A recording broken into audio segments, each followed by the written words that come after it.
जय हिंद दोस्तों, सागर ज्ञान अर्जन में आप सभी का स्वागत है। हम सब जानते हैं फ्रेंड्स कि हमारे एग्ज़ाम आने वाले हैं। फरवरी में हमारा मेंस होगा एमपीपीएससी 2019 में जो हुआ था उसका। और अभी वैसे कंफर्म नहीं है कि होना ही है, लेकिन कैलेंडर जो आया है हमारा एमपीपीएससी 2021 वाला, उसमें ये मेंशन किया हुआ है। और हमारा पेपर जो है हमारे 2020 का, वो 11 अप्रैल को होने वाला है। और हमारा जो 2021 का पेपर है वो हमारा अगस्त में होने वाला है फ्रेंड्स। तो ये हमारी जो सूचनाएं हैं दी हुई हैं हमारे कैलेंडर में। तो उसी हिसाब से हमारा एमपीपीएससी का जो न्यू सिलेबस है उसके अकॉर्डिंग हम नोट्स लेकर आ रहे हैं। अभी हमारे हिस्ट्री इतिहास यानी कि MPPSC mains paper 1 part A का हमने फर्स्ट यूनिट स्टार्ट कर दी है, जिसके हमारे कुछ चैप्टर्स हो भी चुके हैं फ्रेंड्स। और हमने उसको प्री और मेंस दोनों के अकॉर्डिंग बनाया है, यानी कि आपको उसके एमसीक्यू से प्रीलिम्स में मदद हो जाएगी और नोट्स से आपको मेंस में मदद हो जाएगी। और फ्रेंड्स हमारा जो ज्योग्राफी यानी कि भूगोल, जो कि हमारा एमपीपीएससी पेपर 1 पार्ट बी है, वो भी उसका भी हमारे टॉपिक्स उसका भी लेक्चर हमारे शुरू हो चुके हैं। और फ्रेंड ये जो हमारा है आज का सेशन, आज का लेक्चर है हमारा पेपर 2 पार्ट ए, जो कि हमारा संविधान से संबंधित है। फ्रेंड हम नया जो सिलेबस आया है उसके according line by line topic कर रहे हैं। आप सभी जानते हैं कि हर यूनिट में से 30 नंबर का पूछा जाएगा और हर एक यूनिट को 30-30 नंबर में विभाजित किया गया है। उसी हिसाब से हमने इनके नोट्स भी बनाए हैं। चाहे 3 नंबर का क्वेश्चन आए या 5 नंबर का आए या 11 नंबर का आए, आप आराम से इसको मेकअप कर सकते हैं, इनको लिख सकते हैं अगर आप इन नोट्स को अच्छे से देखेंगे तो। और अगर आपको इसकी पीडीएफ चाहिए तो टेलीग्राम चैनल हमारा सागर ज्ञान अर्जन, वहाँ पर जाकर आप इसकी पीडीएफ अपलोड कर सकते हैं। करंट अफेयर्स भी हमारे स्टार्ट हैं, करंट अफेयर्स भी हमारे चल रहे हैं। 2020 में हुई हर एक घटनाओं को हम अलग अलग टेबल फॉर्म में, चार्ट फॉर्म में लेकर आएंगे, तो आप उनको ज़रूर देखना, आपको याद करने में आसानी होगी उनको पढ़ने पर। ओके फ्रेंड, हम स्टार्ट करते हैं। हमारी पहली यूनिट है, हमारा जो पार्ट बी है वो सब्जेक्ट क्या है? संविधान, शासन व्यवस्था, राजनीतिक एवं प्रशासनिक संरचना। यानी कि इस पार्ट में, यानी हमारा जो पेपर 2 है, इसमें हम संविधान को पढ़ेंगे, शासन व्यवस्था को पढ़ेंगे, राजनीतिक एवं प्रशासनिक संरचना जो की हुई है हमारे शासन की, संविधान की, उसको हम इसमें विस्तार पूर्वक पढ़ेंगे और विस्तार पूर्वक ही इसमें प्रश्न पूछे जाते हैं फ्रेंड्स। हमारी जो फर्स्ट यूनिट है, फर्स्ट यूनिट में हमारा फर्स्ट चैप्टर क्या है? भारतीय संविधान। भारतीय संविधान का हमको निर्माण पढ़ना है, कैसे हुआ, विशेषताएं पढ़नी है, मूल ढांचा पढ़ना है और प्रमुख संशोधन जो कि हुए हैं। अभी तक 101 संशोधन हो चुके हैं फ्रेंड। मैंने इनमें सारे 101 संशोधन को इंक्लूड किया है, क्योंकि हर एक संशोधन पहले हुए संशोधनों से क्या है, रिलेटेड करता है, रिलेशन रखता है, इसलिए हर एक संशोधन को मैंने इसमें इंक्लूड किया है। आप उस लेक्चर, इसमें जो है हमारा लेक्चर, इसको पूरे देखना फ्रेंड्स, ठीक है। हम इसमें किन किन चैप्टर्स को, किन किन यूनिट्स को पढ़ेंगे, मतलब सब टॉपिक कौन कौन से पढ़ेंगे देख लेते हैं। पहला हमारा होगा संविधान का निर्माण। संविधान का निर्माण कैसे हुआ ये देखेंगे। नेक्स्ट देखेंगे प्रारूप समिति। प्रारूप समिति क्या है, क्या थी, ये हम देखेंगे। नेक्स्ट रहेगा हमारा विशेषताएं। संविधान की विशेषताएं देखेंगे, उनका मूल ढांचा देखेंगे और प्रमुख संशोधन जो हुए हैं उनको देखेंगे फ्रेंड्स, ठीक है। हमारा ये जो लेक्चर रहेगा फ्रेंड, ये हमारा 5 से 6 पार्ट में डिवाइड होगा। 5 से 6 पार्ट में क्यों डिवाइड होगा? क्योंकि हमारा जो फर्स्ट पार्ट है, यानी आज का जो हमारा लेक्चर चल रहा है, ये वाला लेक्चर, ये हमारा फर्स्ट पार्ट होगा, जिसमें हम संविधान का निर्माण देखेंगे और प्रारूप समिति देखेंगे। ये दोनों ही टॉपिक हमारे लिए बहुत इंपॉर्टेंट है, क्योंकि इनसे पिछले गत वर्षों में प्रश्न पूछे जा चुके हैं। नेक्स्ट हमारा जो सेकेंड पार्ट होगा, इसमें हम विशेषताएं और मूल ढांचा देखेंगे। जो हमारा थर्ड पार्ट होगा, थर्ड, फोर्थ, फिफ्थ, सिक्स्थ जो हमारे पार्ट होंगे, उनमें हम प्रमुख संशोधन को देखेंगे। जो 101 संशोधन है फ्रेंड, 101 संशोधन को, एक एक संशोधन को हम डिटेल्स में नहीं पढ़ेंगे, सिर्फ मेन चीज़ें ही देखेंगे, जो मेन रहेंगी हमारे एग्जाम के पॉइंट ऑफ व्यू से, उनको देखेंगे। तो उसके लिए हमारा ये जो प्रमुख संशोधन है, इसको हमने अलग ही 4 पार्ट दिए हैं, क्योंकि ये बहुत ही लंबा होगा, बहुत ही बड़ा होगा और ज़्यादा बोर ना हो, इसलिए हम इसको 30-30 मिनट में, ज़्यादा नहीं तो 30-30 मिनट में हम इनको डिवाइड करेंगे। हो सकता है 4 पार्ट में भी ये संशोधन पूरे हो जाएं और 5 में भी हो सकते हैं, 6 में भी हो सकते हैं, ठीक है फ्रेंड। हम बताते हैं आपको कि इस यूनिट से जुड़े हुए पिछले सालों में किस प्रकार के प्रश्न पूछे जा चुके हैं। 2017 में आया था फ्रेंड कि संविधान की 74वां संशोधन, जो 74वां संशोधन है उसमें कोई भी 2 प्रमुख प्रावधान हमें बताना है, यानी कि 74th संशोधन जो हुआ था उनमें कोई 2 हमको प्रमुख प्रावधान जो हुए थे उनको के बारे में हमको बताना है। ये हमारा 2017 में पूछा गया था। फ्रेंड 2016 में आया था कि भारतीय संविधान के 42वें संविधान संशोधन अधिनियम को स्पष्ट कीजिए, यानी कि 42nd जो संविधान संशोधन हुआ था उसके बारे में बताना है। नेक्स्ट हमारा क्वेश्चन है 73वां संशोधन जो हुआ था फ्रेंड, 73वां संविधान संशोधन अधिनियम को पारित होने के प्रमुख कारकों का वर्णन कीजिए तथा उसके प्रभाव का मूल्यांकन कीजिए, यानी कि वो क्या कारक थे और उससे क्या प्रभाव पड़ा उसके बारे में हमें इसमें चर्चा करनी है। नेक्स्ट है हमारा 2015 में पूछा गया था कि भारत की संविधान सभा के लिए निर्वाचन कब हुए, यानी कि जो भारत की संविधान सभा है उसके लिए निर्वाचन कब किया गया था ये पूछा गया है। उसकी प्रथम बैठक किस तिथि को हुई थी ये हमें बताना है। भारतीय संविधान सभा के स्थायी अध्यक्ष कौन थे ये हमको बताना है। फ्रेंड मैं इनके आंसर अभी नहीं बताऊंगी, ये चैप्टर के अंदर आपको इनके आंसर मिलेंगे। आप अगर लेक्चर सुने पूरा तो आप इन आंसर को खुद ही राइट करें अपने हिसाब से कि अगर ये प्रश्न 3 नंबर में पूछा जाएगा तो आप इसको किस प्रकार से बताएंगे, सॉरी चेकर को, कॉपी चेकर को किस प्रकार से आप 3 नंबर में प्रेजेंट कर सकते हैं इस क्वेश्चन को, ये आपको खुद को लिखना है।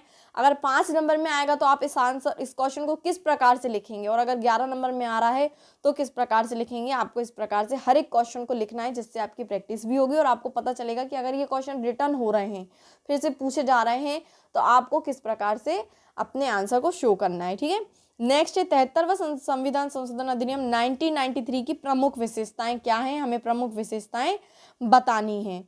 ओके फ्रेंड, और भी क्वेश्चन है इसमें कि भारतीय संविधान के 42वें संशोधन के बाद की प्रस्तावना लिखिए, यानी कि 42वां संशोधन, सीधी सी बात है, पर प्रस्तावना पूछा है तो 42वें संशोधन में प्रस्तावना में एक वर्ड जोड़ा गया था वो आपको बताना है, और फिर उसके बाद में हमारी प्रस्तावना क्या हुई उसको हमें बताना है। ठीक है, भारतीय संविधान सभा की प्रारूप समिति के अध्यक्ष कौन थे, प्रारूप समिति के अध्यक्ष कौन थे ये बताना है। उस समिति के सदस्यों के नाम और उस जो समिति थी उसके नाम, सदस्यों के नाम भी हमको बताना है। 2018 में कौन सा प्रश्न पूछा गया है इस यूनिट से कि समय के संविधान का प्रारूप किसके द्वारा, संविधान का प्रारूप किसके द्वारा तैयार किया गया था ये हमें बताना है।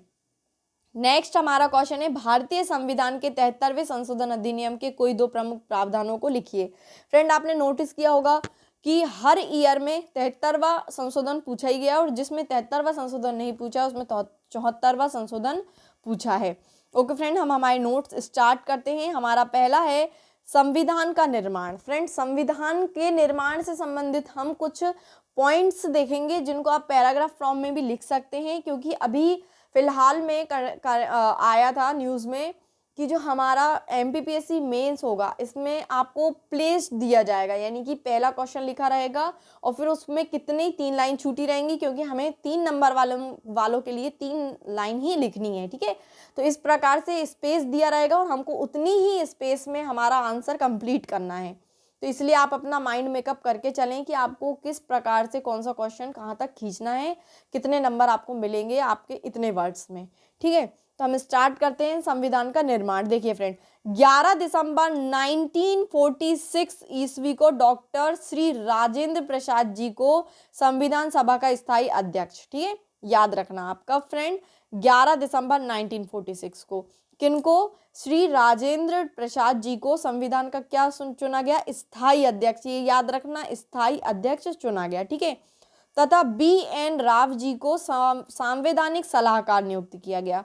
और संवैधानिक सलाहकार किसे नियुक्त किया, BN राव जी को किया गया। ठीक है, नेक्स्ट हमारा फैक्ट है कि संविधान सभा की कार्यवाही जवाहरलाल नेहरू जी के द्वारा 13 दिसंबर 1946 को की गई। कब की गई फ्रेंड, 13 दिसंबर 1946 को, और किसकी कार्यवाही में, जवाहरलाल नेहरू जी की कार्यवाही में। फ्रेंड ये जो छोटे छोटे वर्ड्स रहते हैं इनको आप याद रखें स्पेशली से कि स्थायी अध्यक्ष कौन था, संवैधानिक कार्यवाही का वो कौन था नेतृत्व करता, कार्यवाही कौन था, कार्यवाही किसने की, इस प्रकार से जो प्रश्न हैं आप याद रखिए, क्योंकि ये हमको कंफ्यूज्ड करते हैं एग्जाम के समय।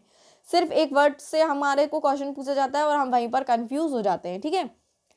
को प्रस्तुत उद्देश्य प्रस्ताव यानी कि 22 जनवरी 1947 को स्वीकृति दी गई। देखिए फ्रेंड, याद रखना आप कि 13 दिसंबर 1947 को प्रस्तुत किया गया और उस उद्देश्य की स्वीकृति कब की गई? 22 जनवरी 1947 को की गई, ठीक है।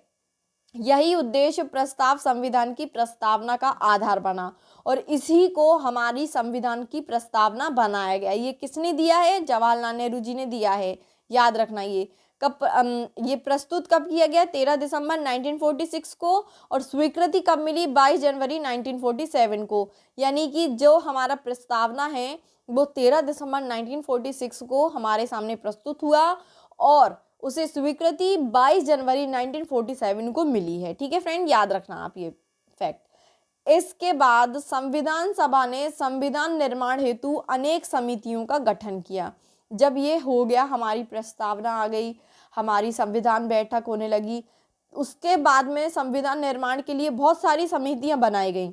महत्वपूर्ण समिति प्रारूप समिति थी। सबसे महत्वपूर्ण समिति किसको कहा जाता है? प्रारूप समिति को कहा जाता है। नाम से ही समझ में आ रहा है, जिसका उसने प्रारूप बनाया है, यानी संविधान का प्रारूप जिसने बनाया है वो समिति है प्रारूप समिति, ठीक है। इसका गठन 29 अगस्त 1947 ईस्वी को हुआ। कब हुआ फ्रेंड? 29 अगस्त 1947 को हुआ। इस समिति में 7 सदस्य थे तथा डॉक्टर श्री भीमराव अंबेडकर जी इसके अध्यक्ष थे। याद रखना फ्रेंड, प्रारूप समिति, हमारे को पहले प्रश्न पूछा जा चुका है कि संविधान की प्रारूप समिति के अध्यक्ष कौन थे? कौन थे फ्रेंड? डॉक्टर भीमराव अंबेडकर थे। और ये भी याद रखना आप कि संविधान के पहले जो अध्यक्ष थे स्थायी रूप से, वो कौन थे? श्री राजेंद्र प्रसाद जी, है ना, यहाँ पे कंफ्यूज्ड नहीं होना। और इधर पे सदस्य कितने थे? 7 सदस्य थे। 21 फरवरी 1948 ईस्वी को अपनी रिपोर्ट संविधान सभा के समक्ष प्रस्तुत की। कब करी प्रस्तुत फ्रेंड? 12 फरवरी 1948 को। और देखिए ये बनाई कब गई? 29 अगस्त 1947 को इसका गठन हुआ, ठीक है। 1947 को गठन हुआ, 1948 में इनने अपनी रिपोर्ट संविधान सभा में पारित कर दी। नेक्स्ट क्या है कि प्रथम वाचन, सबसे पहला जो वाचन हुआ था हमारा संविधान का, वो हुआ था 4 नवंबर 1948 से 9 नवंबर 1948 तक। और दूसरा वाचन हुआ 15 नवंबर 1948 से 17 अक्टूबर 1949 तक। और जो तीसरा वाचन हुआ वो 14 नवंबर 1949 से 26 नवंबर 1949 तक हुआ, ठीक है फ्रेंड।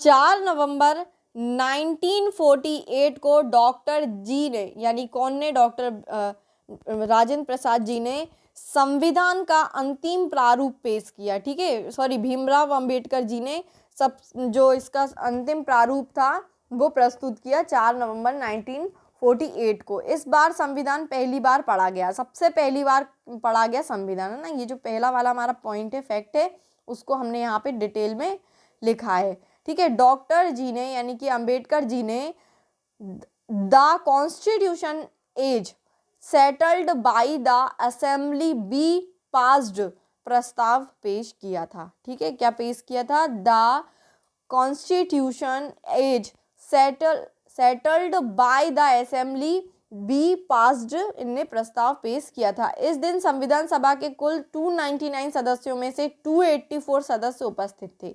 टोटल कितने थे? 299 थे और आए कितने थे? 284, जिन्होंने संविधान पर हस्ताक्षर किए। इन्हीं 284 लोगों के संविधान पर हस्ताक्षर हुए हैं। इस प्रकार संविधान सभा द्वारा संविधान को पारित कर दिया गया और इन सब प्रोसेस के होने के बाद में इसको क्या कर दिया गया? पारित कर दिया गया। 2 वर्ष 11 माह 18 दिन का समय लगा बनाने में, ठीक है फ्रेंड। ये क्वेश्चन हमारे MCQ में भी पूछा जाता है कि संविधान को बनाने में लगा समय कितना था, तो कितना था फ्रेंड? 2 वर्ष 11 माह एवं 18 दिन। और इस दौरान कुल 11 अधिवेशन हुए थे। कितने हुए थे फ्रेंड? 11 अधिवेशन हुए थे। 11वें अधिवेशन के अंतिम दिन 26 नवंबर 1949 को संविधान को अंगीकृत किया गया। क्या किया गया? 26 नवंबर 1949 को इसको अंगीकृत किया गया, यानी अपनाया गया। 395 अनुच्छेद तथा 8 अनुसूचियां थी। कितनी फ्रेंड? 395 अनुच्छेद थे और 8 अनुसूचियां इसमें थी। संविधान निर्माताओं ने लगभग 60 देशों के संविधानों का अवलोकन किया तथा इसके निर्माण पर कुल 64 लाख रुपए खर्च हुए। फ्रेंड देखिए, ये कोई प्रश्न भी पूछा जा सकता है कि हमारे संविधान को बनाने में कितने देशों का योगदान रहा है या कितने देशों का अवलोकन किया गया है। तो 60 देशों का किया गया है और इसमें लागत कितनी लगी, 64 लाख रुपए लगा इसको निर्माण करने में। ठीक है, 26 जनवरी 1950 ईस्वी को अंतिम बैठक हुई थी। 24 जनवरी 1950 को अंतिम बैठक हुई थी। इसके बाद संविधान सभा ने 26 जनवरी 1950 ईस्वी से नई संसद का निर्माण तक भारत की अंतरिम संसद के रूप में कार्य किया। ठीक है, यानी कि जब तक ये गणतंत्र नहीं हुआ 26 जनवरी 1950 तक, तब तक ये कैसी रही, अंतरिम संसद के रूप में कार्य करती रही। 24 जनवरी 1950 को डॉक्टर राजेंद्र प्रसाद जी को भारत के पहले राष्ट्रपति के रूप में चुना गया। फ्रेंड, हमारे पहले राष्ट्रपति जो बने हैं वो कौन है, श्री डॉक्टर राजेंद्र प्रसाद जी। और कब बनाए गए फ्रेंड, 24 जनवरी 1950 को। फ्रेंड नेक्स्ट है हमारा 26 नवंबर 1949 को संविधान के 15 अनुच्छेद, 15 कौन कौन से, 5, 6, 7, 8, 9, 60, 324, 366, 367, 379, 380, 388, 391, 392, 393 को तत्समय ही लागू कर दिया गया तथा शेष भागों को 26 जनवरी 1950 को लागू किया गया। देखिए फ्रेंड, ये चीज आप याद रखना, अगर इस प्रकार का प्रश्न पूछा जाए कि 26 नवंबर 1949 को संविधान के कितने अनुच्छेदों को पारित लागू किया गया, तो 15 अनुच्छेदों को पारित लागू किया गया। ठीक है, और पूरे जो थे बाकी सारे कितने कब किए गए, तो 26 जनवरी 1950 को लागू किए गए। नेक्स्ट है संविधान निर्माता समिति एवं उनके अध्यक्ष। तो फ्रेंड देखिए, ये प्रश्न पूछा जा चुका है, संविधान निर्माता समिति के अध्यक्षों का नाम। ठीक है, तो देखिए फ्रेंड कौन कौन सी समितियां हुई थी उस समय, कुल समितियों के नाम और उनके अध्यक्ष। ठीक है, और उसमें से महत्वपूर्ण कौन सी समिति थी, प्रारूप समिति थी, जिसके अध्यक्ष थे डॉक्टर श्री भीमराव अंबेडकर जी। ठीक है, प्रारूप समिति के अध्यक्ष थे श्री डॉक्टर भीमराव अंबेडकर जी।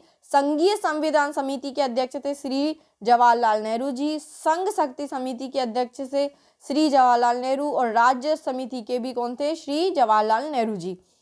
प्रांतीय संविधान समिति के कौन थे, श्री वल्लभ भाई पटेल जी। और मूल अधिकार एवं अल्पसंख्यक के कौन थे अध्यक्ष, वल्लभ भाई पटेल जी। ठीक है, मूल अधिकार उप समिति के कौन थे, JB कृपलानी जी। अल्पसंख्यक उप समिति की कौन थी, H श्री मुखर्जी जी। उप प्रक्रिया नियम समिति के थे डॉक्टर राजेंद्र प्रसाद जी। झंडा समिति के भी डॉक्टर राजेंद्र प्रसाद जी। देशी रियासत समझौता समिति के भी संचालन समिति, कार्य संचालन समिति, इनके कौन थे, डॉक्टर राजेंद्र प्रसाद जी। ठीक है, और कार्य संचालन समिति के कौन थे, डॉक्टर KM मुंशी जी। सर्वोच्च न्यायालय समिति के कौन थे, S वारदाचार्य जी। और संविधान समीक्षा आयोग के कौन थे, MN वेंकट चलैया जी। ठीक है, ये नाम आप याद रखना, क्योंकि सीधे सीधे प्रश्न पूछा जा सकता है कि सर्वोच्च न्यायालय समिति के अध्यक्ष कौन बनाए गए थे, तो S वारदाचार्य जी। ठीक है फ्रेंड, नेक्स्ट है हमारी प्रारूप समिति। फ्रेंड प्रारूप समिति कौन कौन थे, डॉक्टर भीमराव अंबेडकर जी जो कि इनके अध्यक्ष थे, श्री N गोपाल स्वामी अयंगर जी, श्री KM मुंशी जी, श्री अल्लादी कृष्ण स्वामी अय्यर जी, सैयद मोहम्मद सादुल्ला जी, BL मित्र। बाद में N माधव राव सदस्य बने थे। ठीक है, उस समय तो कौन थे, BL मित्र जी थे, और बाद में कौन बनाए गए, बाद में बनाए गए N माधव राव जी। ठीक है, DP खेतान जी की मृत्यु के बाद TT कृष्णभाचारी सदस्य बनाए गए। ठीक है, यानी कि इन दो के बाद में 2 और चेंज हुए थे, कुल मिला के 7 सदस्य थे। ठीक है फ्रेंड, हम नेक्स्ट हमारा जो लेक्चर आएगा इसमें हम हमारी विशेषताओं को देखेंगे और हमारा मूल ढांचा देखेंगे संविधान का क्या है, जो कि आपको मूल ढांचा कहीं नहीं मिलेगा फ्रेंड। ठीक है, और इनके जो नोट्स हैं आप ये हमारे PDF देख सकते हैं टेलीग्राम चैनल पर जाकर। और ये हमारा MPPSC का जो नया सिलेबस है उसको लेकर हम आए हैं। हमारे नोट्स प्री और मेंस दोनों के अकॉर्डिंग है, जो आपके एग्जाम के लिए बहुत ही इंपॉर्टेंट है। Okay friend, thanks to watching.